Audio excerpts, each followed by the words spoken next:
It's a bird. It's a plane. No, it's Jeff Goldblum slowly decaying into a horrible fly man. That's rude. How dare you say such things about Brundlefly?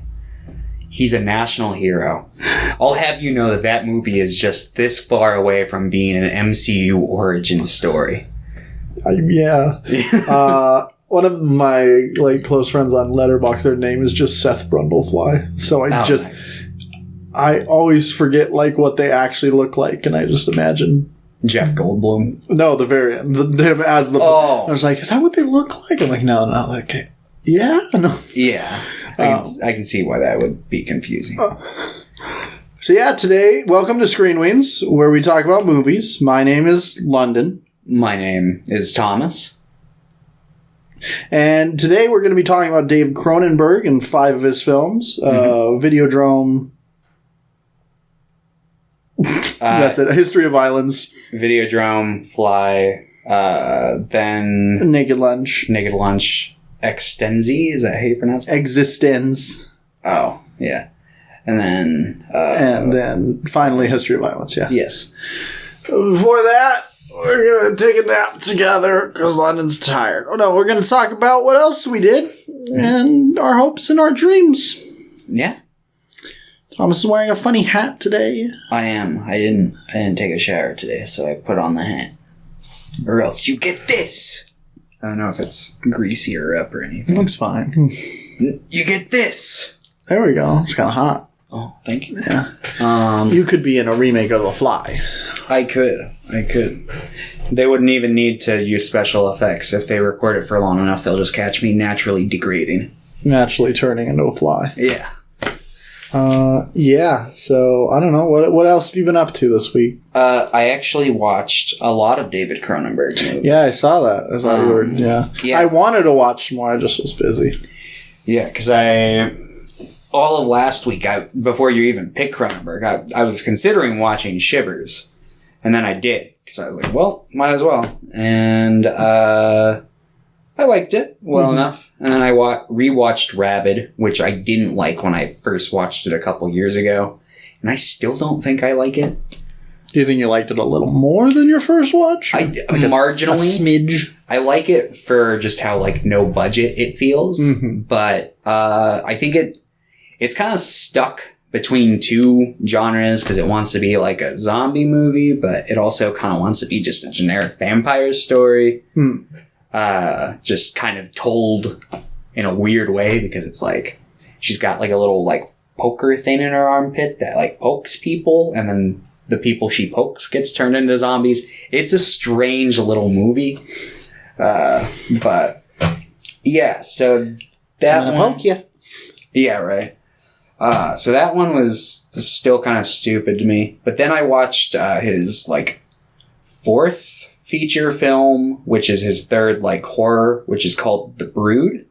I've heard The Brood's really good. Yeah, I had I almost picked The Brood. I was like, this movie's called The Brood? That sounds lame. And then I watched it and I was like, that was actually probably my second favorite David Cronenberg movie. Oh wow, okay.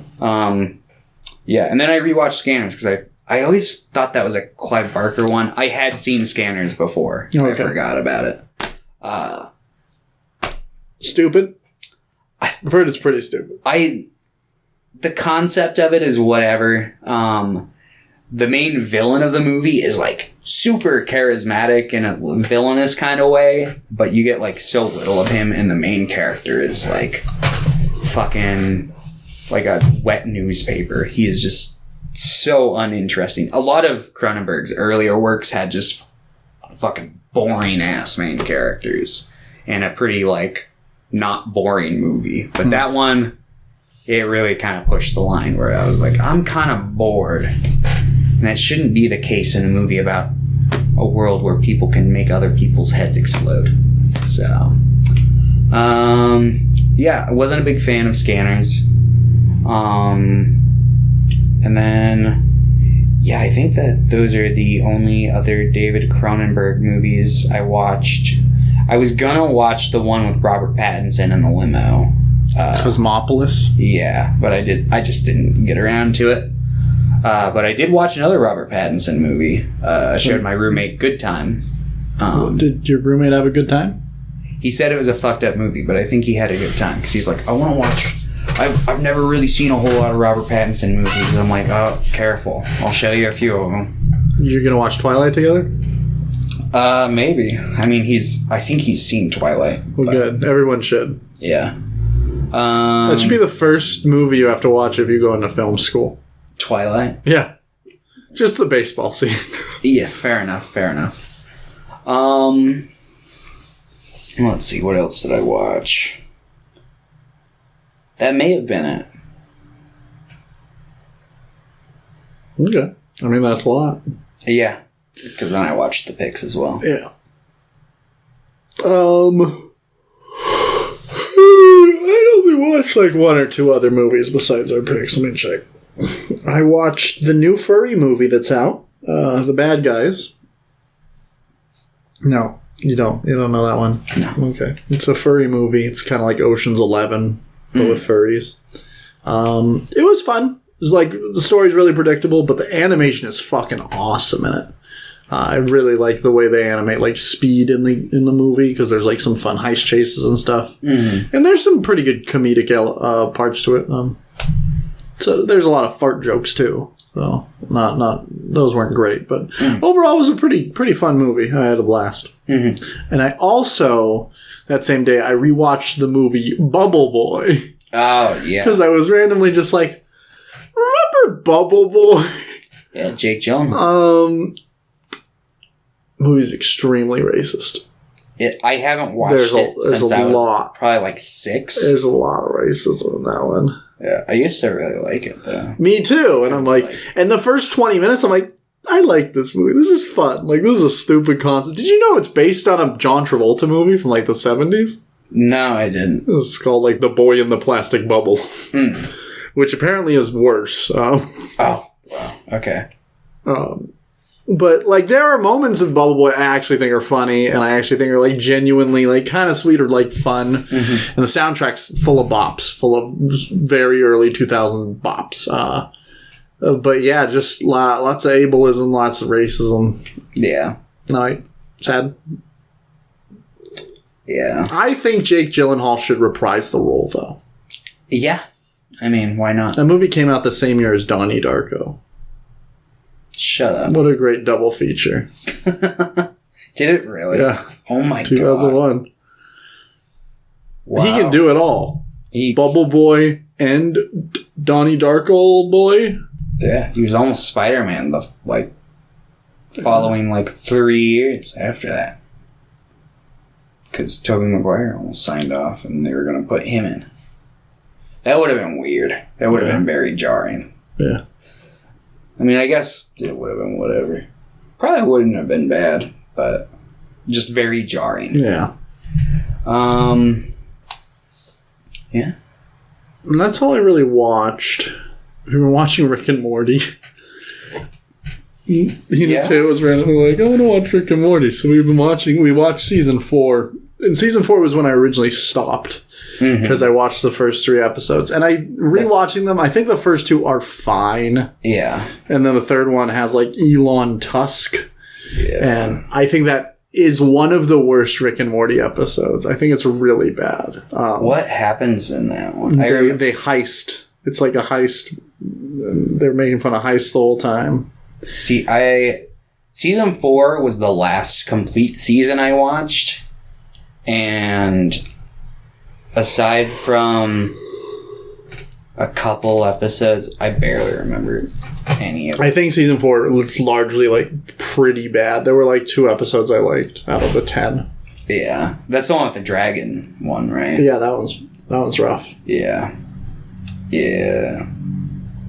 But season 5 we watched 3 episodes of now, and season 5's pretty good. I didn't watch any of season 5, but I saw the finale to season 5, and without the context, I was like, this is fucking garbage. I did not like it. But it was also like the amalgamation of like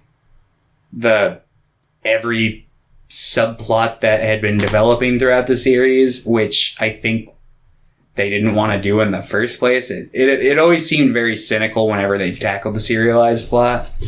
Yeah, some of the serialized plot I actually like enjoy. I like the Rick's like emotional arc. Like I think is relatively interesting. Like the evil Morty stuff is stupid. And most of the stuff surrounding that is just kind of dumb. But some of the family dynamic stuff I enjoy. Yeah, when it came to like certain aspects, I remember thinking like that's kind of interesting. Like, but I felt like Rick's emotional arc was starting to circle for me, where they do like an episode where the gotcha is, did you know that Rick, even though he's an asshole, he's kind of sensitive? It's like, yeah, I get it.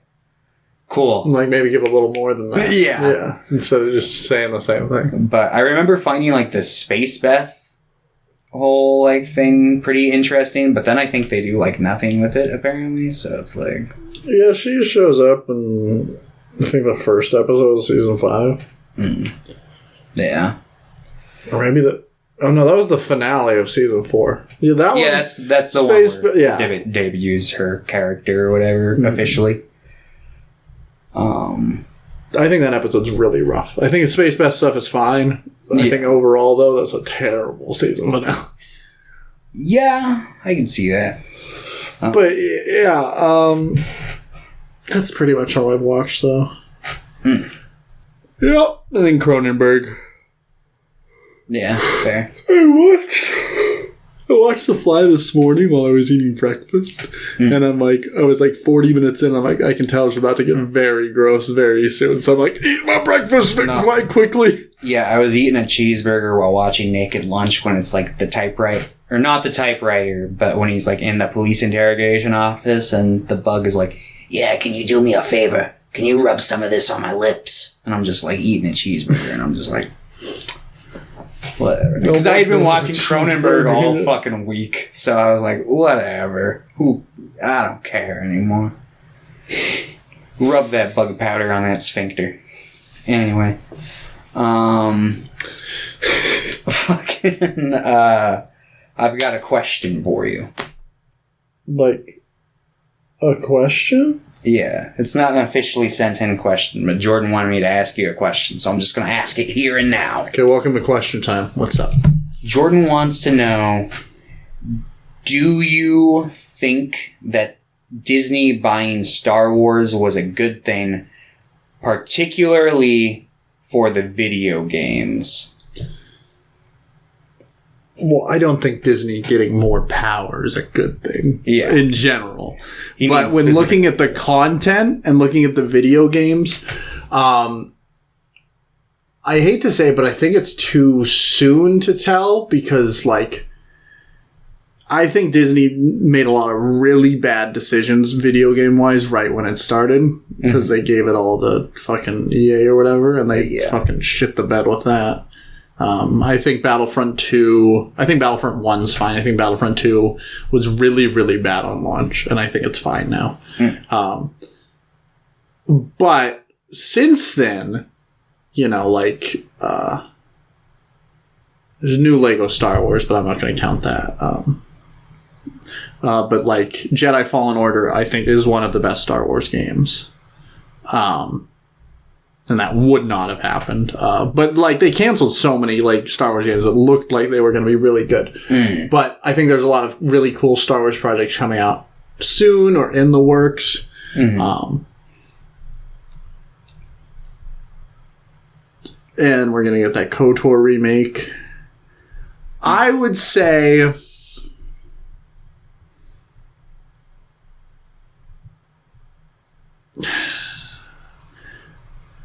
I would say it's fine. I would say it's probably about the same because we're getting less games, but I think they're a higher quality. I think the beforehand Star Wars games, there were like a fucking billion of them. And like some of them were really good. I think Jedi Knight Jedi Academy is still like my favorite, one of my favorite games of all time. Knight's Old Republic 2, one of my favorite games of all time. But then like, and then you have like the pod racing game, which I all really love. But then a lot of like the Clone Wars games, the vehicle game wasn't very good. The Clone Wars like animated stuff for like 3DS was pretty rough.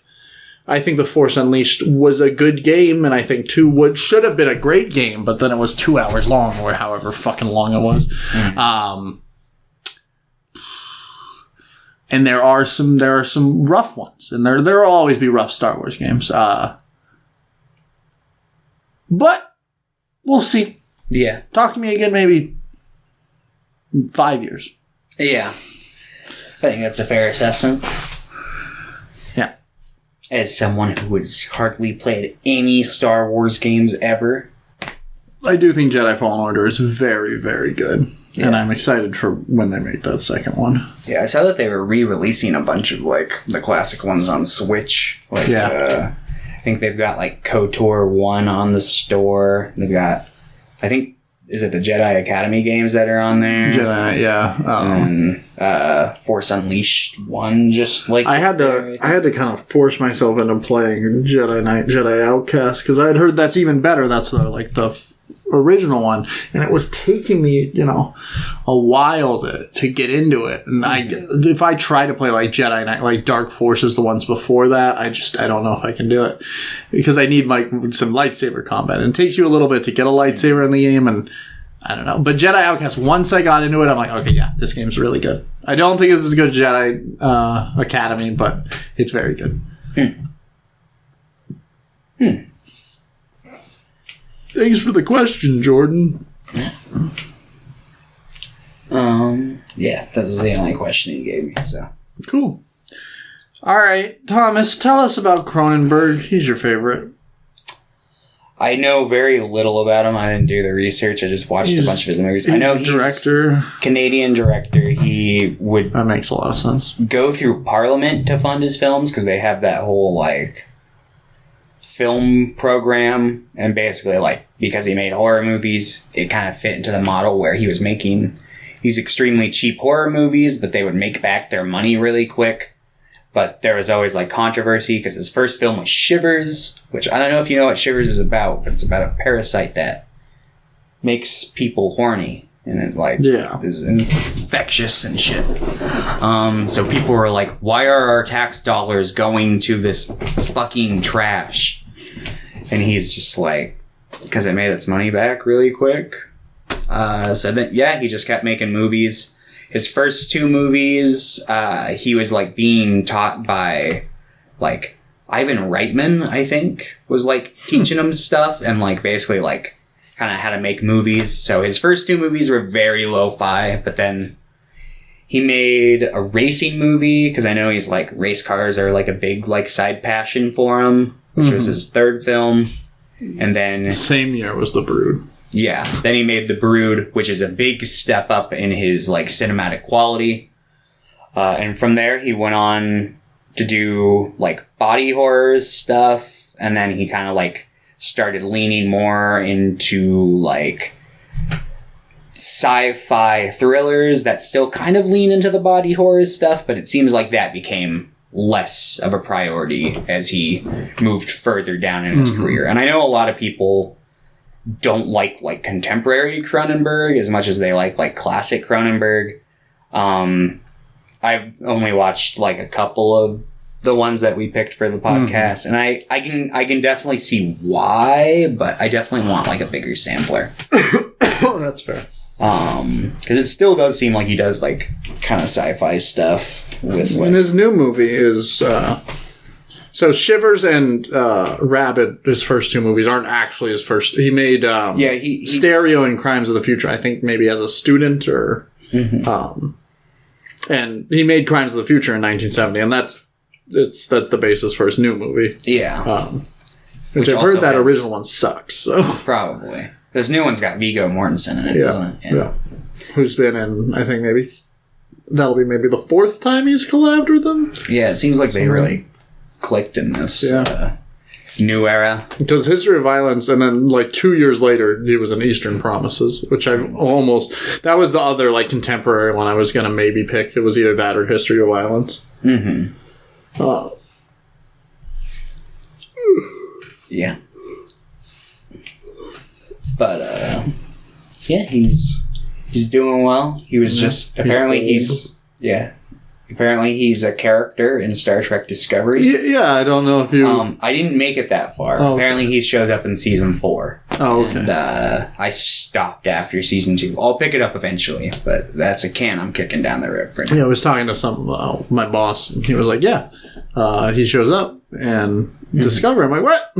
Yeah. I didn't tell Thomas.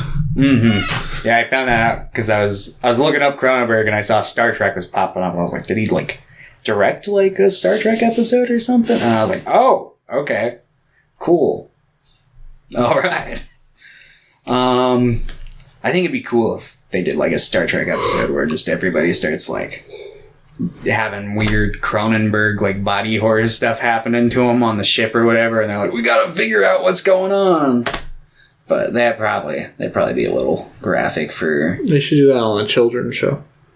Yeah, Prodigy. Yeah. Yeah, there you go. But yeah, that's more or less David Cronenberg. He's still kicking. He's still kind of relevant. His son's relevant now, too. Yeah. Brandon, right? Brandon Cronenberg. So, I really want to watch a lot of the movies that he's been making, too, because he made, what? Possessor, I've heard, is really good. So, yeah. Just horrible, scary movies, and then runs in the family, apparently. Yeah. That's fair. Imagine your dad being David Cronenberg. It's a lot of fucked up Davids that make movies. David Cronenberg, David Lynch, David Fincher. They need help. Yeah, that's their curse for being named David. Yeah, they're just like, I guess my name, I've got the most plain white name that a person could have. Better be weird as fuck. But yeah, I guess. And then he named his kid Brandon. Yeah. Let's go, Brandon. Yeah. Ayo. I see that on so many car windows while I'm driving around all the time. And it's like, that's old at this point. Yeah. Old meme. Right? But yeah. Let's just do it. Let's jump into James Videodrome? Wood. Yeah, that was the first one we watched, technically. This is a weird movie to think about in the scope of, like, James Woods.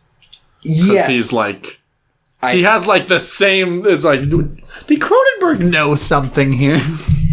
I don't know if he did. Because he worked with James Woods. I was listening to, like, a snippet of the audio commentary while I was at work. And he was just saying, like, he liked working with James Woods because he was, like, unorthodox for an actor at the time. And David Cronenberg kind of has, like, a history of like, violence. Ha! Of picking, like, leading men who weren't typically leading men up to that point. Mm-hmm. A lot of his earlier films are like, whatever. But then you started getting, like, unique choices like James Woods and fucking, like, Jeff Goldblum, who typically doesn't take a lot of starring roles, at least not at that point. Earth Girls were usually... What? But yeah. So Videodrome is a movie. And it is basically just like, you know, violent media and the people who ingest it. And it kind of gets... It's more nuanced than that, but basically James Woods plays like this local TV producer who runs this channel that airs like softcore porn and violence. And he's got like this like tech guy who's like been pirating these like foreign films. Yeah, essentially. What they think are foreign films. But they later find out that the signal is coming from Pittsburgh, yeah. But it's this insanely violent show called Videodrome, which is basically just kind of like, you know, if you're familiar with like deep web lore, it's basically like Red Room. Mm-hmm. It's something like that. Like there's like a big like clay wall in the back that they say is like electrified. And they just, like, bound people up in the middle of the room and, like, just torture them. And, like, James Woods likes it because his character's like, wow, they're really good at faking this violence. Like, it looks... This feels raw. We need this. Yeah. And he gets involved with, like, a radio personality who he, like, has a couple flings with before showing her Videodrome, and she's like, yeah, I'm going to go to Chicago and audition for that, because that turns me on. And he's like, that seems kind of dangerous. And she's like, I don't give a fuck. So she goes and does that. And then, yeah, fucking she then, like, he starts, like, hallucinating hella. And it turns out, I'm just gonna get into the fucking weeds of it, because I'm not gonna explain every fucking weird little twist and turn that happens in the movie. There's quite a few. Yeah. But it turns out, the IT guy was working with the people who produce Videodrome, and he wasn't actually pirating it. And it's got, like, subliminal messaging that basically, like, gives whoever watches it a brain tumor. And they were like, we need to convince James Woods' character to air this on TV. That way, anybody who would ever watch disgusting filth like this can be wiped off the face of the earth. So, yeah, he basically becomes like mind controlled, loses all agency of his own, and becomes like an assassin. There's a bunch of little body horror stuff that happens. Like, he gets like a big, like, very like vaginal looking slit in his stomach that he like hides a gun in earlier, or more. It's not that he hides it. It's more like he just kind of shoves it in there, and then he loses it, and he's like, what the fuck? And then he pulls it out later, and then it like attaches hard wires into his hand, and he has a gun hand for the rest of the movie. Gun hand. Yeah. Gun hand. And he goes around and starts shooting like TV producers and people who have been inflicting Videodrome upon him. And yeah, he basically just then switches sides at the very end, because the person who got him into it, because he's like, I need to know more about Videodrome, and he was led to this guy who's known as like Professor Oblivion. Oblivion. Yeah. And his daughter had been like, he's dead, but he recorded thousands of videotapes. Which, yeah, I love that bit, because it reminds me of The Heart She Hollers, because that show makes fun of that bit. And the guy just like literally is just like talking, but it's like, they're just like, yeah, he put just varying scenarios of videotapes, and it's just like, that's the joke. But, yeah, so she's like, all right, well, now I'm going to flip the tables, and now you're going to be my sleeper agent, and you're going to go kill the people who made Videodrome. And then he does it, and then basically he watches a TV that's like, all right, your mission's not over. You got to kill yourself, and you'll become the new flesh. And basically the TV tells him to kill himself, and he does. And then the movie ends, because, yeah. There was no greater mission, probably. Yeah. It was just a way to get him to kill himself. Now that his real mission is over. And that's Videodrome. A lot of commentary on like media and violence and the way we ingest it. I think there's also a lot of commentary to be like looked at in this, specifically in the way that the media was portraying like violent movies and like the video nasty craze and the banning of things. Mm-hmm. Especially in the way that it's like, like the way that Videodrome was designed to kill people that ingest like violent media. Yeah, exactly. Because it felt like at times it's like, yeah, you're a fucking sicko, you're a freak for liking this shit. Mm-hmm. It was definitely like a hypocrisy to it, because it's like, we hate that you like violent stuff, so we're going to enact this violent fate upon you. Yeah. And it's like, we are going to meet your fake violence with real violence. Exactly. The way this movie was structured actually reminded me quite a bit of Under the Silver Lake. Yeah, I can see that. And to the point that I'm like, I didn't love Under the Silver Lake, but now I kind of want to rewatch it and give it another shot because of this movie. Yeah, I only saw it the once. Even like Professor Oblivion and his scenes, I'm like, this reminds me of that guy with the piano. Oh, yeah. Yeah, the big like Hollywood producer. So, I wouldn't be surprised if whatever the fucking guy's name is, had seen Videodrome, but like, this is a good movie. Something Mitchell? David Robert Mitchell. David Robert Mitchell, yeah. Yeah. David! What the fuck? Now, whenever we come across directors named David, we're just gonna get... David Gordon Green!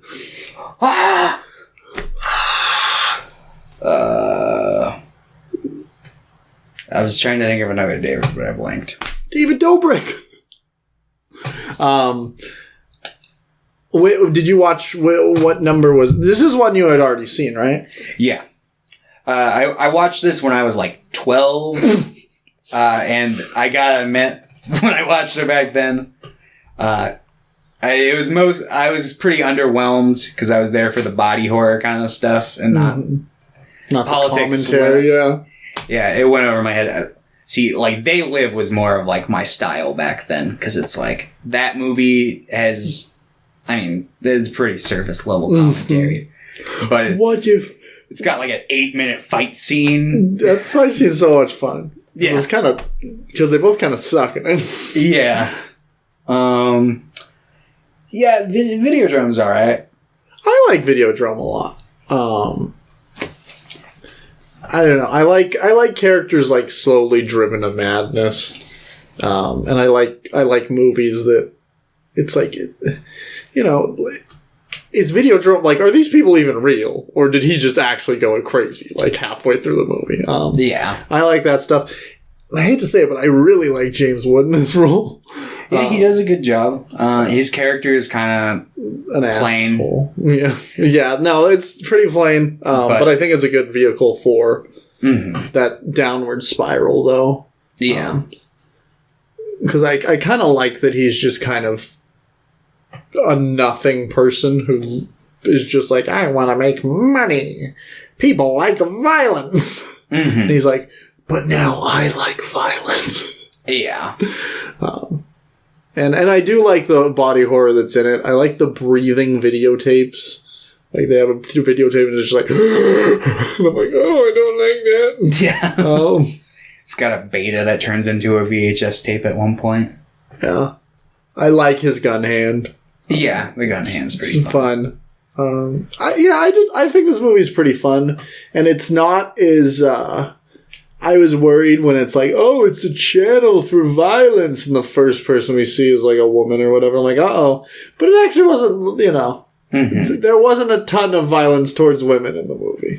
Yeah, I feel like Cronenberg's pretty good at, like, implying certain, like, taboos without, like, actually getting into them. Like, Shivers, for example, that's a movie where, like, it's basically, like, sexual assault zombies, but, like, it's really not that graphic, and everybody's, like, wearing clothing, and it's mostly, like, imagery. There's a scene where it's, like, a little girl and her mom in an elevator, and then a guy comes around a corner, and he's just, like, maliciously chewing on a crushed apple that's in his hands, and it's just, like, stuff like that, where it's like, alright, it's more of the implication than it is the actual, like, showing of it, which I appreciate, because a lot of fucking lesser directors would just go for the straight shock value of it. Cronenberg's always been like probably like a tad classier and headier for the kind of schlock he typically made, especially back in his like first half. So that was a nice surprise because I don't think there's not really, at least in the 5 we watched, there's not really anything. Yeah, we the point in which you started at is when he started kind of like cleaning up his act, getting into gear, a lot less schlocky and more kind of like his slow evolution into like the sci-fi genre, more so than the horror. But yeah, I like this movie. It kind of reminds me. Oh, what is that? It was directed by Sidney Lumet? Yeah, that like movie that's about the fucking like news organization. It might be called The Organization. Maybe it's not. We watched it on the podcast. I can't think of the name. Oh, Network. Network, yes. Yeah, I don't know why I couldn't remember Network for a second. Yeah. Kind of reminds me of that, just with like a bit more the Cronenberg staples. Yeah, no, definitely. And I think that's probably because I really enjoyed Network, so that's probably a reason I really enjoyed this, because I'm like, this is like Network and Under the Silver Lake combined. Yeah. Yeah, and it's just like, I think this was the second one I watched, so my second Cronenberg. Maybe if I rewatched it after I'd seen some ones I liked a little more, I might be less hot on it, but I liked it. I really enjoyed this one. Yeah. And what I like about Cronenberg is most of these movies are pretty short, too. Like, not a lot of them outstay their welcome. I think there's one that I was not too hot on, that I thought I was going to be hot on, that we'll talk about in a bit, but I think that one outstays its welcome. But this one I enjoyed quite a bit. Yeah, this is definitely one of the ones out of what we watched that I enjoyed more. And yeah, I think it's pretty good. You would give it a 8 out of 10. I would. You would give it a 7 out of 10. Mm-hmm. Yep. Let's talk about Jeff Goldblum's Wild Ride. Yes. In the telepod. I'm going to go grab some water, but... Okay. This is a remake of the 1958 B movie called The Fly. Have you seen the original? Yes. Okay. Is the original good? Is it as good as The Blob? See, I remember liking the original, but I also remember liking The Blob when I was a kid, and we saw how miserably that had turned out. That was rough. Okay, I'll be right back. Yeah, so it's one of those things where it's like, I don't know. But yeah, it's based on the 1958 The Fly movie. Vincent Price is in it. Although he's not the main role, but he's like regarded as the main role by today's standards because he's the biggest name in it. But yeah, it's basically about a guy who turns himself into a fly after a transporter accident because he's invented this transportation or teleportation technology. But when he tries it on himself, he's in it with a fly, and then it ends up like blending their molecules together. And in the original Fly, it's just a guy he instantly turns into the monster, but here it's kind of like a slow, gradual thing. But yeah, he basically kind of don't want to explain the whole plot, but I will. Let's see. So the movie opens with him at like this big scientific conference or whatever, and he's being interviewed by Gina Davis's character. And then he's like, hey, you want to come back to my place? I've got some tech that's going to change the world. And against her better judgment, she does. And then he shows her using one of her nylon stockings. And then, yeah, she buys into it. Her boss... This is a cool cup. Oh, it's like a lava lamp. Yeah. Her boss is also her ex-boyfriend, and he's very creepy. He like stalks her, and there's this weird power dynamic going on throughout the whole thing. But yeah, she ends up... Well, even when she explains their relationship earlier, she's like, yeah, he was my professor. I'm like, ugh. Yes. But yeah, basically she ends up basically she's gonna like ghostwrite a book for Steve Brundle on his whole like thing with the teleportation. Seth Brundle. Seth Brundle? Wasn't it Seth Brundle? It might be. What did I say? Seth Brundle. Steve Brundle. Oh, my bad.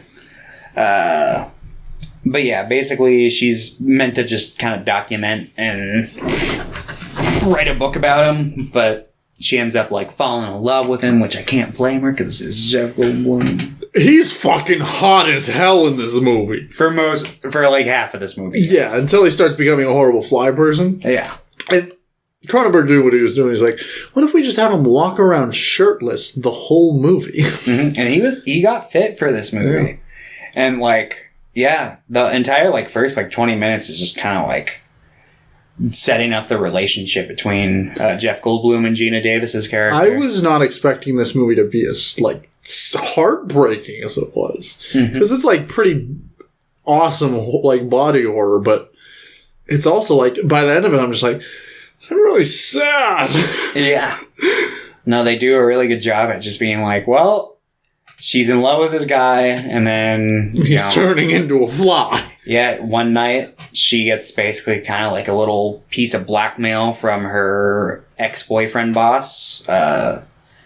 Because he's basically like, she had approached him with the story originally. He didn't believe her, and then he saw she was romantically involved with Brundle, and then he got jealous. And he's like, yeah, I'm gonna just kind of like blow the lid off of this secret project of his early. And he like sends her a magazine with Brundle on the cover, and so she goes to confront him about it.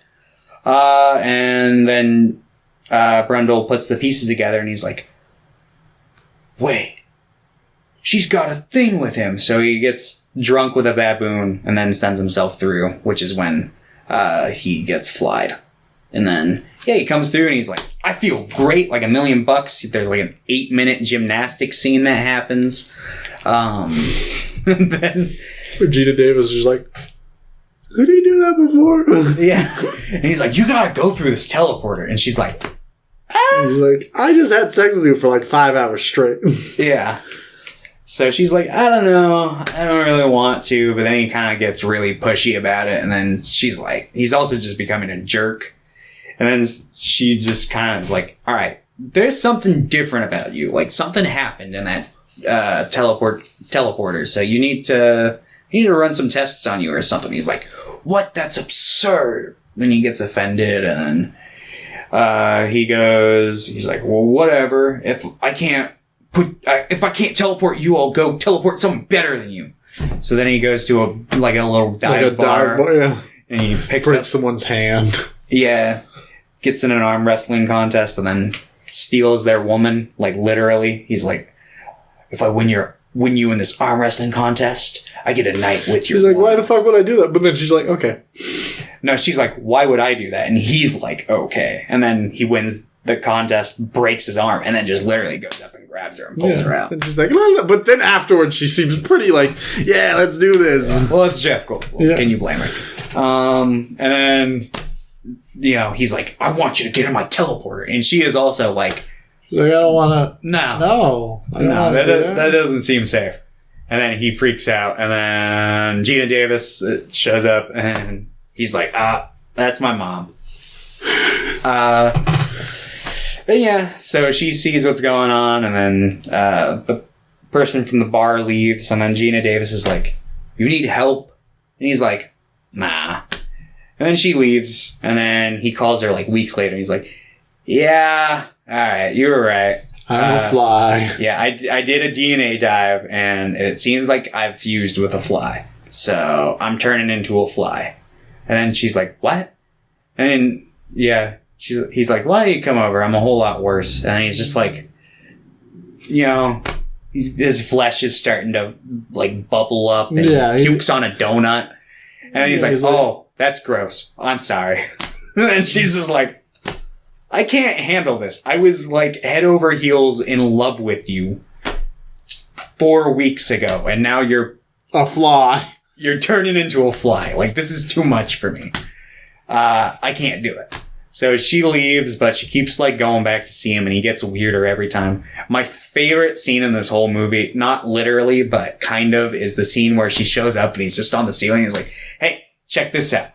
Pretty cool, huh? And he's just got like a fucking like tumor on his like rib cage. I'm like, no, that's not cool, Jeff Goldblum, not at all. Yeah, but he's like, yeah, my teeth fell out. I've got my medicine cabinet. It's become the Brundle National Museum of History. It's just like his ear that fell off. Yeah, he's like, oh, my ear fell off. And she's like, she's just traumatized, and he's just like, oh. He's like, here, take a video of me. And he's like, hey, kids, I can't eat food, so I have to throw up all over it first. Yeah. And yeah, basically that progresses. She naturally goes back to her shitty ex-boyfriend for support. And I kind of like that. It kind of reminds me of like Stranger Things, where it's like, yeah, this isn't your typical like narrative where it's like everything's going to end up like nice and happy at the end. Sometimes like messy stuff, like going back to your shitty ex-boyfriend because your current better boyfriend just turned himself into a fly. It's like if you're going through trauma, if the only support you have is like the person that hurt you originally, it's like, and he does get better throughout the film. Like he's a flawed character, but you can tell that he's trying because, like, it gets to the point where she realizes, she's like, I'm pregnant with his kid and I don't want it because A, I'm traumatized and I don't want to think about it, and B, it might be a horrible fly person. Yeah. So she's basically just like, I want this out of me tonight. And he's like, are you sure? And she's like, yes. And he's like, all right. And he gets her into an abortion clinic that night. But then Brundle realizes what's going on and he kidnaps her. And then he's like, you should have the kid. And it gets into the last, like, human part of me. Yeah, it gets into more of, like, kind of like a Philip K. Dick sort of identity crisis where he's like, I'm not actually Steve Brundle. Like, Steve Brundle, his molecules... Fuck. You really want this guy to be named Steve Brundle. I guess you do this with a lot of movies. I'm bad with names. Jeff Goldblum is like, look, I'm no longer Jeff Goldblum. All of his molecules were broken down and wiped away. I'm basically the son of Jeff Goldblum and that fly. I'm a new creature. I'm Brundle Fly. And that baby might be the only thing left of Seth Brundle left. Yes. And she's like, I'm not keeping it. He's like, that's a shame. And then he takes her back to the lab. And then her ex-boyfriend shows up with a gun. And then Jeff Goldblum pukes on him. Yeah, he's like, I'm going to fuse us all together. Yeah, he's like, yep, all right, well, I'm going to fuse you, me, and the baby together. And he almost kills the ex-boyfriend, but then Gina Davis is like, well, please don't. And he's like, okay. He pukes on his hand and his legs, so both of those are just, like, gone. Mm-hmm. But yeah, so basically he's, like, about to put Gina Davis into the transporter, and she, like, pulls off his jaw, and then he becomes full fly. And then he gets into the transporter, and she's shoved in, and then the boyfriend, like, does something at the last second, and he shoots the like glass on it, and Brundle's like, I gotta go get this guy. And as he opens the door, and as he's walking out, he like teleports. Yep, and then he fuses with the metal, and he's just like a even more fucked up monster. And he like asks Gina Davis with body language to blow his brains out, and she's like, I can't. Okay, I can, and then does it, and then she cries and cuts the credits. Yeah. It's one of those, like, just hard 1950s kind of endings where it's just like, kill the monster, cut the credits. Not before making you feel really bad. Yeah. And yeah, this movie's sad. Because for the first part of it, despite Brundle having questionable animal testing ethics... Yeah, no, that was pretty rough. He does turn a baboon inside out. There's a scene that was apparently deleted where he later brings back that baboon and tries to fuse it with a cat, and then it fuses, and then he beats what it becomes to death with a crowbar, and audiences were like, I have a hard time having any sort of sympathy for his character after that. So they cut it from the movie. But yeah. And in the original The Fly, he also he's got like the household cat that he comes into the room and he's like, hey, and he just puts it in, and then it just like transports, and he hears it like ghost meow into the phantom zone, and he's like, oh, oops. Yeah, no, exactly. It's got like the fucking like reverb echo thing, and it's just like, oh, where'd you go? I'm sorry. Yeah. And it's, yeah. So, it's like, why didn't you test it on, like, a rat or something? Like, it's already, like, questionable with rats and stuff, but it's like, you just really just jumped right in with a fucking baboon. Yeah.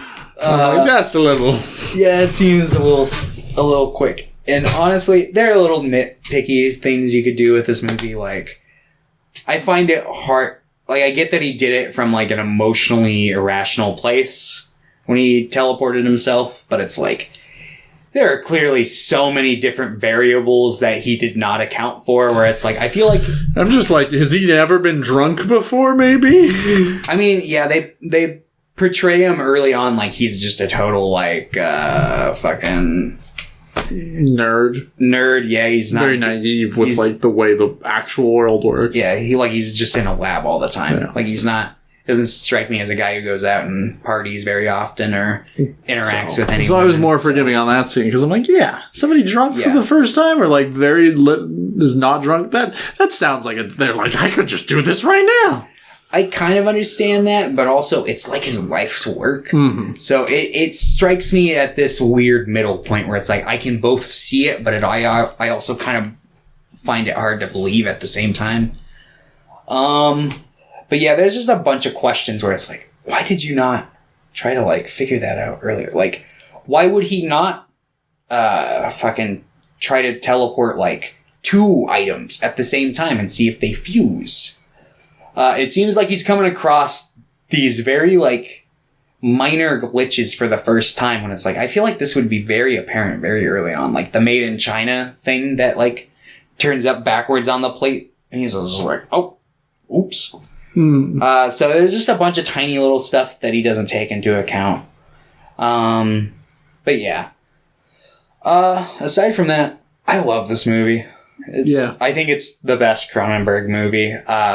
It comes from that like line of like sci-fi horror remakes that were coming out in the 80s with the fantastic practical effects. Mm-hmm. Like The Thing and The Blob. And fucking... It's really good, really good. I quite like it. I think my favorite scene legitimately is the scene where he's talking about insect politics. And then he gets into she's like, he's like, you ever heard of insect politics? And she's like, I have no idea what you're talking about. Well, he's like, I want to be the first insect politician because insects don't have politics. They're brutal. And you can't trust them. She's like, what did you say? He's like, what I'm trying to say is... And I love that whole monologue where he's like, I'm an insect who dreamed he was a man, but now the dream is over and the insect is awake. And it's just like, oh. If you stay, I will hurt you, right? Like, yeah. Yeah, no, that whole scene's pretty. Yeah. And I like that line because part of me thinks he doesn't mean it in a physical sense, but he's trying to portray it that way. But I think he realizes he's like, I'm fucking you up. I realize mentally this is probably a toll on you. So if you stick around any longer, I will hurt you in that sense as well. So I think it works as kind of like a nice little layer there. But yeah, this movie's great. I think it just strikes all the balances really well for the most part. It's got heart. It's funny. It's funny when it wants to be. It's very funny at times. Yeah. The fucking practical effects are great. Yeah. And yeah, just the concept of it's like, Yeah, it's fun. Spider-Man. Exactly. Flyman. The Fly. Yeah. TMNT. Look what I can do. Hey, does this look cool? Yeah, I love that. Look at this. This makes me want more Jeff Goldblum stuff. They should bring him into the MCU as like the Fly, but he's already in the MCU. Who was he in the MCU? He's in Thor 3. He was, that's right. I saw Ragnarok once. It's good. In theaters, and I liked it, but I just haven't watched it since. That's fair. Yeah. Yeah. I think this movie rules as well. I really don't have a whole lot to say on this one, though. That's fair. You would give this one an 8. A 9. Okay. Mm-hmm. I think you would give this one an 8. I would. 100. Naked Lunch. I'm gonna be honest. This was the first movie in years where I was paying attention the whole time, but I had no fucking idea at any given point what was happening. I read a little bit going into it because I know it's based off of like a famous novel, and then I read about the fact that William S. Burroughs in real life killed what's her name? It's the character in the movie. Joan? Yeah, Joan Walters Winter. Yeah, it's he killed her? He like the guy who wrote the book? Yes, in real life. Like, apparently this isn't so much like as much. It's like a loose adaptation of the book, but it's more like a commentary on like William S. Burroughs as a person, because, like, yeah, he killed... Let me look up William S. Burroughs. Let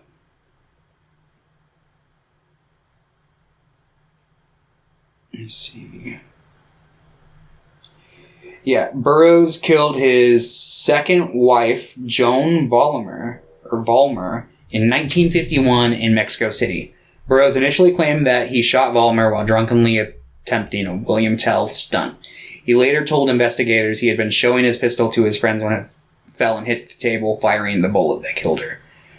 But yeah, basically, I know, like, the big thing is, like, he said that, like, basically, if he hadn't killed her, he wouldn't have ever become a writer. And that's kind of, obviously, like, what the film builds to. Yeah. I feel like I would understand this film a bit more if I knew more about William S. Burroughs. I was thinking about doing a deep dive, like, on the Wikipedia page before the movie, but I just didn't have time to, so I was only able to skim. But yeah, this movie is fucking nuts. Yeah. I watched the movie more as like a dream vehicle to kind of interpret how, like, the writing process can be so, the writing process can lead to, like, addiction, how addiction can go back into the writing process, and how the writing process can be so easily derailed into, like, nonsense. So, like, I think a lot of the movie doesn't make sense, but it's not supposed to make sense. Yes. Or that's the point. It's supposed to not make sense, and that's why it makes sense. Like, that kind of deal. I just, unfortunately, don't think it was that interesting. Maybe it's just because I think it takes a long time to really get going. This is the one that I'm like, could have taken like half an hour off. Yeah, I agree. I think it's a little long. I don't know if that was necessarily because I feel that way genuinely, or if it was just like, I was just like so lost. Like, I was with it for the first 20 minutes and then it derails itself, and then, like, I was looking at the runtime when I was about an hour in and still had an hour left, and I was like, what the fuck has happened? Felt like I had been watching this movie for an eternity. Because it's just, stuff happens. Like, he's got like a typewriter that turns into a beetle, and then it's like, hey, chief. He goes through like multiple typewriters, and there's so much that happens and so many like variable characters that I start to get lost in like who each of them are and like their allegiance to which side. Yeah. Which I think is also like part of it. It's like, as so many characters, so many people are around you, you start to, these lines are blurred. Yeah. And I think there's also a lot of commentary about like the homosexual panic, about like the communist panic. They talk about commies a lot. Yeah. Like, there's a lot of commentary. I just don't. Apparently, William S. Burroughs, in the original Naked Lunch book, a lot of people apparently like say that he predicted, like, because the book was written in like the 50s, but a lot of people say he predicted things like liposuction and like a lot of things about society. Like, there are things that he alluded to that like compare up to like the AIDS epidemic and stuff like that. But yeah, what's it called? I can't really comment on that because I haven't read the book, and it might be one of those things where it's like, you know, correlation, just kind of vaguely. It's like, oh yeah, this could have stood for anything at that point or whatever, and just kind of like coincidence or whatever, because you know how life is. But yeah, I think that this is a movie I could see myself really enjoying a lot more with multiple rewatches and more context. But as it is, I was very confused the entire runtime. And sometimes I like that, but I don't think I liked that in this case. Yeah. Well, and it's like, there are times I agree with you right there. Like, I like being confused, and I was confused. And I think overall I like this movie. I was hoping that this was going to be my favorite because of like, I like the idea of the movie and I like what it's going for. The execution, things just didn't work for me how I wanted them to. But there are scenes that I think are just incredible. He's in a bar. A guy's like, "Hey, you gay?" And he's like, "I don't know. Maybe. I know." And he's like, "I want you to meet a friend of mine." He leans back and it's a horrible bug monster man. Yeah. And he's like, "This is Mugwump," or something like that. I laughed. This is Mugwump. I saw that scene and What's up, man? I knew in my heart at that moment, I'm like, London watched that particular part and probably loved that. Yeah, I did. I took a video of it. I rewatched it to take a video of it. I'm like, yeah. Mugwump. And I like the part where there's the horrible bug man in the bird cage. Oh yeah. And sucking on that guy's face and deflating it. That looked sick as hell. Like, I think the effects in this movie are fucking incredible. A lot of it's very fun to watch. But in between that, I'm just like... Yeah, I feel like a lot of it's just so context heavy. Like, it seems very random if you don't, like, the whole William Tell thing. Like, because it's like, I didn't have that context going into it, so when it's just like, time to do our William Tell act. I'm like, yeah, do the William Tell act, sure. Okay. And then, like, oh, she's dead. And he does it again later on. He's like, oh, she's dead. Yeah, because it's like, he's convinced that she's like a doppelganger of his wife. Which in the movie she is. But, yeah, it's, yeah, this one's strange. I don't think any general audiences or anyone who listens to this show currently would ever fuck with this movie. Maybe Joe. Maybe, yeah, Joe. I'm sure Joe could probably get something out of it. And, you know, I watch a lot of experimental films, and I like films that, you know, don't even necessarily have a direct meaning, but I think this has a lot of subtext and a lot of, like, stuff to say, but I just, like I said, that execution just didn't really work for me. Peter Weller, though, main character, I think he's really, really good in that character. I agree. I like his, like, subdued performance. I like the characterization of the main character, but honestly, most of the other characters I could not give a shit about, besides Mugwump or whatever his name was. Yeah. That's fair. It's a very kind of just like single seat experience. You're through the perspective of the main character the whole time when he's lost in this crazy, like, fucking Hunter S. Thompson cranked up to fucking like 1,000 type scenario. But yeah, this is a movie that Yep, it is. It's a movie. It's a movie. I could see like I said earlier, I could see myself enjoying this a lot more in the future. But as it is right now, I was very lukewarm on it. That's fair. I think I enjoyed it a little more than you, but this was the one that disappointed me. I think you're going to give this one a 5.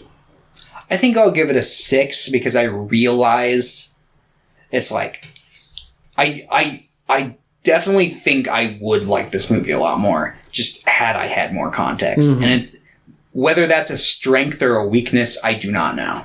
Fair. Pierre would say it's a weakness. Oh, well, yes, of course he would.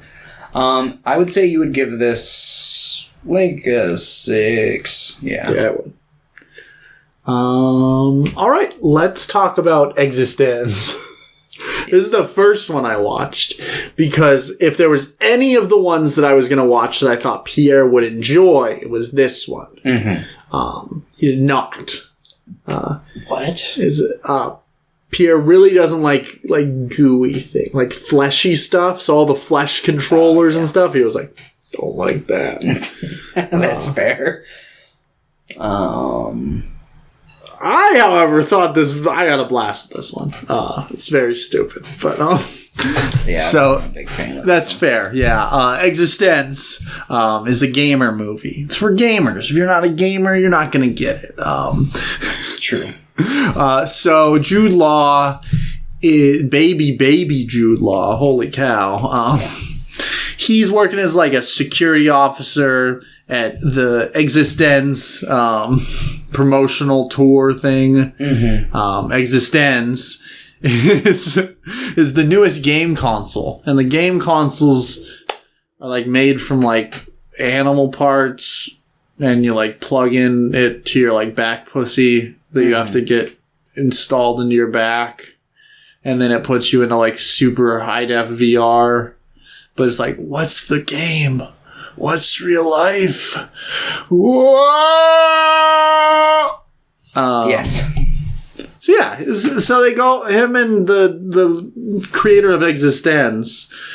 He's played by It's Tarantino regular. Yeah, Quentin Tarantino plays her. Yes. What is her name? I don't know, but I always really like her whenever I see her and stuff. Jennifer Jason Leigh. Yes, that's what it is. Classic. She's not in this one. I love her in My Name is Earl. That show was good. I remember liking it. I haven't watched it in very long though, so That's fair. But yeah, eXistenZ. It's a fun name. It's like existence, but with a Z, and it's capital, the X and the Z. yeah. But it's actually transcendence. So they go on a little road trip. It's a fun little road trip movie. They meet Gas, played by Willem Dafoe. I love Willem Dafoe's character in this. You know, it's just a classic Willem Dafoe. But Part. what? Yeah, it's a little bit part. But he's like, hey, I'm Willem Dafoe. Man, you want me to install your back pussy? Yeah. He's like, I made it so it would break your console. Yeah. There's a lot of that. There's a lot of, like, you know, conniving and treachery afoot. It's mostly they go into VR and it's like, is this real? Is this not? And then it's like, oh, fuck, the people in real life are fucking us over. And it's like, oh, but are we even fucking in real life? And it's just a lot of that. They go through the motions of that. And then eventually they get out into what they believe is the real world. And she's like, I'm going to kill you because you're working for the enemy. And she shoots him. And then cut back to reality. They were in the game all along, and it was not eXistenZ. It was transcendence. And they were just playtesters. Yep. But then they pull out guns, and they're like, let the new the new flesh is from... That's from Videodrome. Something like that, though. Yeah, Death to the Machine. Yeah, something like that. Basically, something about the real game creator. Apparently, this neural link-up game thing will take elements from people's like psyches and incorporate them into the game world. So he's like, there was a lot of like anti-gamer rhetoric in this campaign. So like one of the testers is potentially here to assassinate me. And then they immediately pop up and yeah, they shoot him and his wife and they're like... And then they go to like the security guard. They're like, you don't gotta shoot me. And he's like, hey guys... Is this real? We're still in the game, aren't we? Yeah. And then it cuts I don't know. I like these types of movies. I think this movie's very dumb, but I think it's pretty fun. Is Cronenberg bisexual? Because I feel like a lot of his movies deal with like the gay panic and like these like urges. And Jude Law in this is literally like, I worry about being penetrated. He says that. Yeah. And it's like played off as a joke there, but like a lot of it is that. Like there is these like fears, and it's like... Yeah, I'm honestly not sure. No. I do not know. But I know I think there's... Gay, but... Clive Barker is gay? Yes, but he's a completely different... They got like similar themes kind of vibes. Yeah. I'm excited for that new Hellraiser reboot. Yeah, so am I. They both like The Flash and... the Flash. They both kind of like dive into sci-fi sometimes. Let me look up. Is David Cronenberg gay? But I don't know. Maybe it's...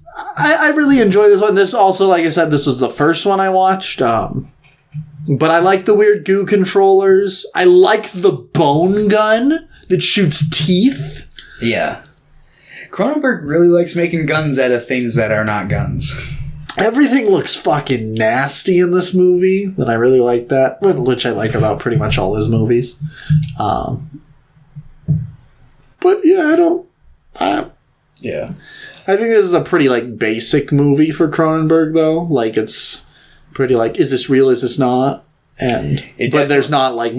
It definitely has a bad case of that turn of the century, like, hey, there's this new technology. I'm gonna make a smart commentary movie on it. Like, I feel like a lot of directors who are making the transition from one century to another, like, kind of fell for those traps pretty often. Well, and there's also the issue that this came out the same year as The Matrix. And they're both about, like, these simulations and what's real and what's not. Yeah. And I think The Matrix does it much better.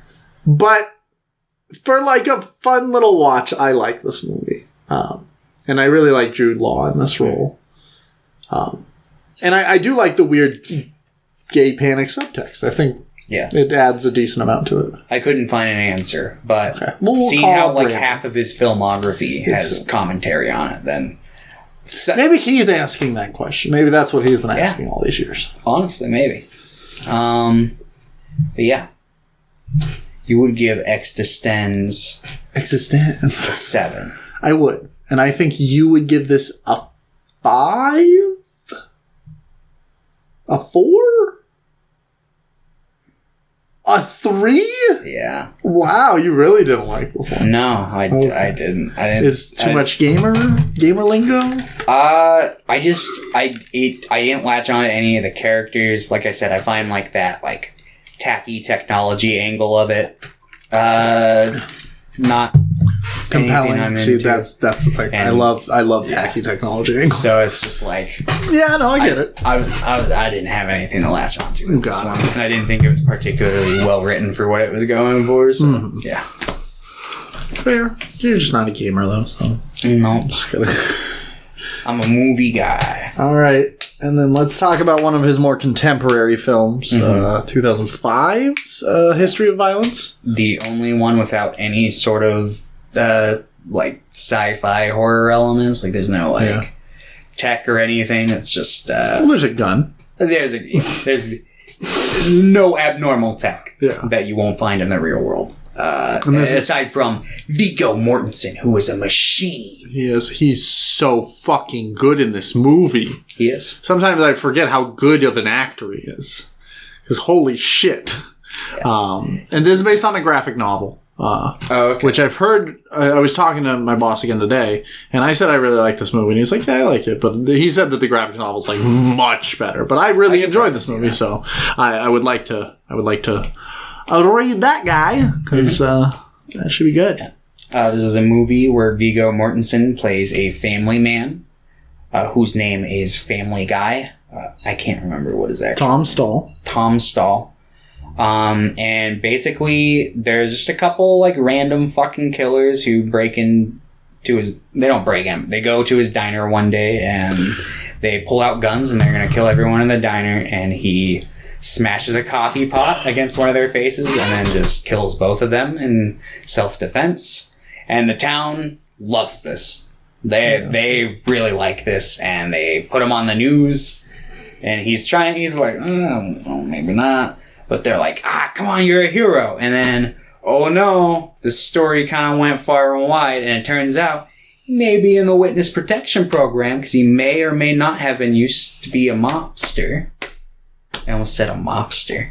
But, he was involved in gang life and is basically just trying to not give up any details of his past life, even to his family. And that causes some drama because some gang people start coming around and they're very insistent that he's the guy that they're looking for. You're Joey! Yeah, and then... I'm not Joey, I'm Tom. Yeah. My name's Thomas Griffin. But yeah, basically, it gets to a point where, they just keep fucking with him and his family, and his family's faith in him is, like, starting to waver, and then he's just like, alright, I'll just, I'll kill the few that keep fucking with me, and then he does, and then Some more show up, and they're like, all right, just come with us, come meet the boss. He's like, all right. And then he just kills them all. And then he goes back home and lives with his family. If I had one major critique of this movie, why didn't you just do that in the first place? It seems like these were all... Like, it seems like killing these people was, like, very little effort for him at any given point in this movie. So it's like, why didn't you just, like, kill him years ago? Or maybe if you were... I could buy into, like, maybe, like, his character didn't have anything to live for back then, and now he's got, like, a family or whatever, so he's a bit more motivated to, like, put the effort into fighting for his life or whatever. But in which case, why didn't he just go straight into it? Because it's like, he gets, like, shot in the arm, like, once or twice. Yeah, he gets shot in, like, the hand, I think, at one point. He gets stabbed in the foot. I don't know, from the way I watched it, it seemed like he talks about, like, she's like, did you kill for money or for fun? And he's like, both. And it seems like he's afraid that if he starts killing again, he'll just be like, oh yeah, God, I love killing. Maybe. He's like afraid of the person he was. He does not, like, to him, Joey was another person. Mm-hmm. He's like, and I killed Joey. I don't want to be that guy. I don't want to kill people because that would just be bringing Joey back. And that's the person that I never want to be again. Mm-hmm. So I kind of got that. And then, yeah, when he does kill people, he just fucking annihilates them. Well, he almost dies from the 3 that come for him originally. But then his son shoots him in the back. Yeah. His son's got him. I really like this one. I think I like how it's really, really, like, the death scenes, you know, there's not a ton of, like, body horror, but the death scenes are gross. Like, the way that Cronenberg makes everyone die, it's like, yeah, no, shooting, this is not a fun action movie. It's not like, hee, pew, pew, pew. It's like, oh, God. Yeah, it might be fun to people who are, like, horror heads. Like, there's that scene where he smashes the guy's face in with the coffee pot, and they do a close-up, and it's like, he looks like he was just annihilated. Like, or he just fucking pretty much, like, breaks the guy's nose off, pretty much. He's just like, pop, pop. But it's just like, I feel like this does a lot for, like, demystifying Hollywood and violence. Like, it's like, no, this is just fucking brutal and sad. And, except for the people that are into that. And Cronenberg's like, what the fuck's wrong with you? Yeah. Same thing I'm wrong with. Yeah, I was going to say, I'm pretty sure Cronenberg's got that screw loose. Yeah. But you're just like me. You're a fucking sicko. Yeah. But, like, I like the central story on this. I like this man. I like the kind of mystery on, like, is Joey just some other guy? Like, I expected him as, like, that's probably just Joey. But I thought it would be interesting. It's like, what if these guys really do just have the wrong guy? See, I honestly wasn't sure. I was like, throughout the whole movie, I was like, is there going to be a point where, like, Joey shows up? No, like, I thought, like, it was going to be like, this guy's like a doppelganger created from Joey's mind or some shit. Because it's like, it's Cronenberg. So this is the first, like, grounded in reality movie of his that I've ever seen. So I was just like, is some shit gonna happen? And the movie ended and I was like, okay, good to know. Good to know he's allowed to do this. Yes. I was waiting. I was like, he's gonna pull a fast one at the very end. Drop, yeah. Like, Viggo Mortensen's gonna, like, grab a guy's head and then just, like, squeeze it or something. And then go, I have to throw up on my food so it melts so I can drink it up. And then I need to talk to Wuglump. Hey, what do you think of this? Pretty cool, huh? But, yeah. History of violence. Yeah. Because the guy has a history of violence. Yeah. And like I said, I think Viggo Mortensen's really, really good in this. Especially the, like, final shots of the movie where he just kind of sits down quietly at his table and he looks like a broken man. His family looks broken, disheveled, and he's just, like, has tears in his eyes. I'm much like... Daughter, like, just grabs him a plate that they had left kind of in the corner. Yeah, she's, like, the only one with any innocence left. And then his son's like, all right, you can have some meatloaf. Here, have some meatloaf, Dad. What do I even call you now? It's like, Dad, what do you mean? Yeah. It's like, You didn't call me Tom before. I'm still your biological father, bitch. But yeah, fucking... Yeah. It's just... Yeah, I wasn't expecting, like, this movie to be so, like, grounded. And some of the action sequences, like, how is he so good? Why are these people so bad? Like, some of that's over the top. Like, his brothers, they're like, how the fuck did you fuck that up? Yeah. Which was pretty funny. There's a couple moments of... Because he literally is like, you're gonna die. And he's like, huh? There's a guy behind me. Better put my hand on my neck. Which, fair. Yeah. If you're gonna announce it like that. You gotta die, Joey. Yeah. And he kills Richie and his whole squad, and he's like, I'm going back to my family. Yep. I like to imagine the rest of Richie's crew shows up and they're like, okay, just leave him alone. Yeah. Just leave him alone. It's just like... There's been like 12 people that have died now. It's like, I don't think... It's like, alright, which one of us is the boss now? Because I don't think he's gonna come back. Yeah. This one's pretty good. I quite like it. I like, because this is kind of like the mafia man getting relocated and starting a family. That's kind of like a big cliche. Like, there's like that whole, I think there's like a couple manga that are like lean on the gag side of it. Mm-hmm. So whenever I see this kind of like story, Way of the house husband. Yeah. It's usually like kind of like more lighthearted. So I thought it was nice to have a kind of like grounded, visceral, dramatic version where it's like, no, the family would not be cool with it. They'd be very, very confused and upset. There's a couple scenes that I really like between Vigo and his son in this movie too. Like because his son's like, oh, your dad's a big man now, or the son's bully, and the son just fucking destroys him. Yeah. He's like, fuck you, bitch, and he just starts beating the shit out of him. And then him and his dad have this big altercation where he's like, we don't hit people in this house. He's like, no, you're right, we just fucking shoot them. And it's like, holy shit. Yeah. Yeah. He's a jerk, Dad. He's a jerk. Well, you should have said that in the first place, son.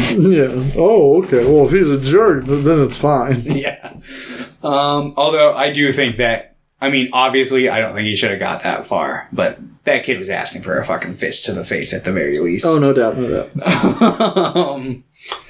But yeah, fucking, yeah, this one's pretty good. I think that you would give it an 8 out of 10. I think so too. Yes. I think you're sitting in a 7. Yeah. Woo, Cronenberg. David, yes. What I wasn't expecting is I don't really think that, like, there wasn't a lot to talk about for each of these movies. I'm like, yeah. The body horror is sick. And here's some, like, some things it talked about. But, like... I think we kind of weaved, aside from like Videodrome, we didn't get much into like more of his kind of like meaningful films in that sense. Mm-hmm. But yeah, it's pretty good. I like Cronenberg. Yeah, I'm glad. I enjoyed all these films, even though I was less hot on Naked Lunch. I enjoyed all of these, and I'm happy I'll be able to dive some more into his stuff. Yeah, I'd recommend The Brood. Yeah. Check that one out. And I've heard, I know you haven't seen it, but Dead Ringer. Yeah, I've heard great things about like, that. Like, really, really good. I was planning on watching that one, too, but the week got a little hectic. Fair. My roommate had his car stolen and driven into a lake, so, yeah. What the fuck? That kind of derailed the last, like, day or no. So. Is that insured? No, he was waiting for a quote, so, yeah. He's just kind of fucked at the moment. Oh. Yes. Brutal. So, prayers for Matt. Here's to you, Matt. Hashtag new car for Matt. New car for Matt. Yes. But yeah, David Cronenberg, thank you for all that you have done. And all Please go see a therapist. Yes. Most of the directors we talk about. Go see a therapist. Oh, yeah. Film is their therapy. That's wording. It's like Kanye always says. Show me one genius that ain't crazy. It's like Kanye always says. pussy in the sarcophagus. Now she claimed that I bruised her esophagus. Yeah. It's like Kanye always said, fucking, she just bleached her asshole, and if I get bleach on my t-shirt, I'm gonna feel like an asshole. Or it's like Kanye always said, I'm the abomination of Obama's nation. That's a pretty bad way to start the conversation. Yeah, I was drinking earlier, now I'm driving. Where the bad bitches at? Where they hide?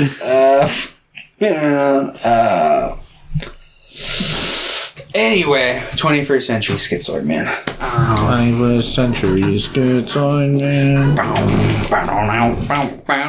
You on a roll, or you just want to pick today? Let's just fucking pick. Okay. We just did a bag episode. Okay. And one of them's going to be bad. And the other one might be better. I haven't watched it in a very long time. Okay.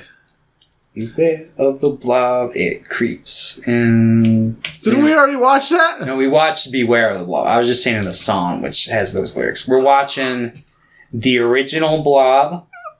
Oh, no. And we're watching the remake of the Blob. Oh, no. Why? What the fuck's wrong with you? Whenever I think of the Blob now, I just think of that, like... Because I remember the time we watched it, it was, like, late, and you were like, alright, I'll watch the Blob, but I kind of don't want to because it's late. And then, like, I was like, no, it's good. And then we're, like, half an hour into it, and there's, like, a 7-minute scene of, like, a boy in a hallway, and he's like, I want a dog. Will you guys get me a dog? And you were just like, why the fuck is this kid taking up so much goddamn screen time? I always think about that moment. So, I'm going to make you suffer through it one more time at the very least. 1958, The Blob. With Steve McQueen, who was probably like 40 at the time. Playing like a 17-year-old. He was 28. He looks so much older. Which is funny because that's pretty close to the age that the guy who plays Jack Stahl is in A History of Violence. That's the same age Tobey Maguire was when he played Spider-Man. No, he was 27. Yeah. That's a few years older than we are. We can play Spider-Man. Can you imagine playing a teenager like today? I would love that. Hey, what's up, man? Anybody got some weed? What's going on, my fellow What's students? cracking, lit teenager? Right. But yeah. My dad, he wouldn't let me borrow the Tesla, so I had to take my skateboard to school today. Wubba lubba dub dub.